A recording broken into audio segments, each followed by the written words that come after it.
Otra vez nuestro delirio de grandeza. Otra vez esa sensación del propio futbolista mexicano de que está en un nivel que no le corresponde. En los últimos días hemos estado hablando del Tata Martino y de cómo supuestamente vendió el partido contra Argentina. No se trata de defender al Tata, claramente es un técnico incapaz, un técnico que no encontró cómo hacer historia con México, es más, que escribió, pero la peor de las historias para México en los últimos años. No logró tampoco con el Barcelona extender ese momento de reinado absoluto que vivía el equipo. Con Argentina también se quedó corto. Es un técnico que en términos generales no ha cumplido con los objetivos para los que se les contrata. Pero de ahí a señalar que vendió el partido contra Argentina, hay una gran diferencia. Primero, porque a todos nos queda claro que históricamente, y también por el momento que vivía cada una de las elecciones, Argentina es de manera natural más que México en fútbol. Es cierto que en el contexto estaba esa derrota inicial de Argentina contra Arabia Saudita, que hacía pensar que podía darse un accidente contra México. Es cierto también que era tanta la presión por parte de Argentina para poder ganar que se hubieran podido dar conversaciones entre el Tata Martino y gente de Argentina para poder arreglar el partido. Pero siendo muy honestos, Argentina por su nivel futbolístico, tanto de ese momento como de siempre, no necesita arreglar un partido contra México.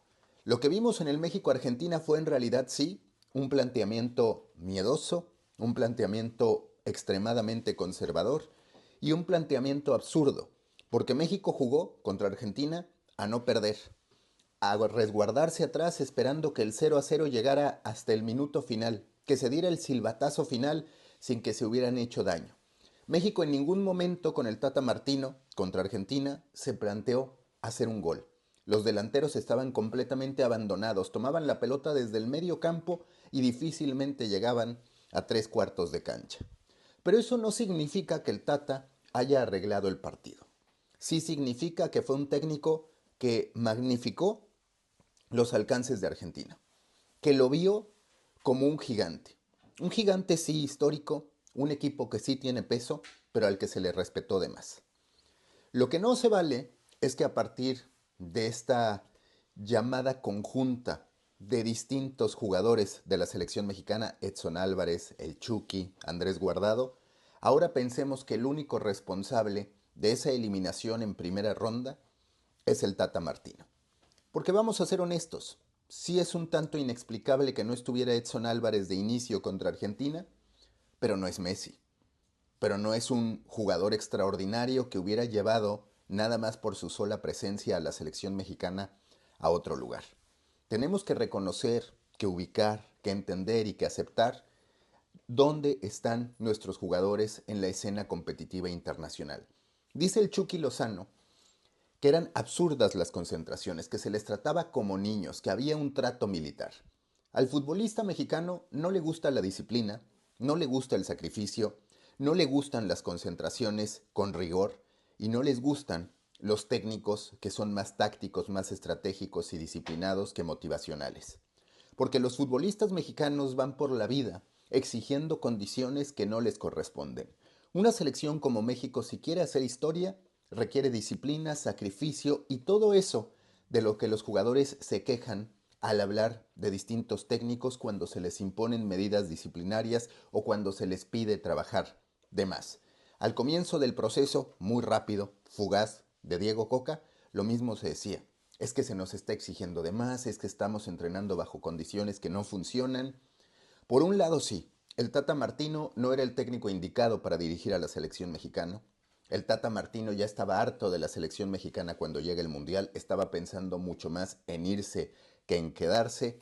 No le dolió, esa es una realidad, no le dolió la derrota contra Argentina, no se le vio interesado en que la selección mexicana progresara, hizo un planteamiento miedoso, pero no terminó arreglando el partido, no terminó vendiendo el partido. Porque si hubiera vendido el partido hubiéramos tenido un marcador mucho más categórico y hubiéramos visto absurdos desde el primer tiempo en lo que refiere a los goles recibidos. Es un partido que durante muy buena parte del mismo estuvo empatado a cero. Es un planteamiento Sí, hecho para no ganar, pero también hecho, diseñado para no perder. Y en ese no perder, pues imagínense lo que pasaría con este acuerdo de partido vendido si los jugadores hubieran defendido como ameritaba. A ver, el Tata Martino pudo haber dejado a Edson Álvarez en la banca y los jugadores mexicanos dentro de la cancha, salvo que hubiera otro tipo de arreglo, hubieran podido cuando menos amarrar el empate a cero, que hubiera sido en muchos sentidos insuficiente para que Argentina escribiera todo ese comienzo de camino para llegar a la Copa del Mundo. Sí, el Tata Martino no era el técnico indicado, se quería ir de México, planteó mal el partido, pero no vendió ese partido, porque Argentina no necesita que se vendan partidos cuando se trata de enfrentar a México. Y porque los jugadores mexicanos, aun a pesar de haber tenido supuestamente un técnico comprado, hubieran podido impedir la derrota de Argentina. No pasó por falta de aplicación táctica, por falta de talento, por falta de trabajo y porque el futbolista mexicano siempre encuentra como responsables a otros.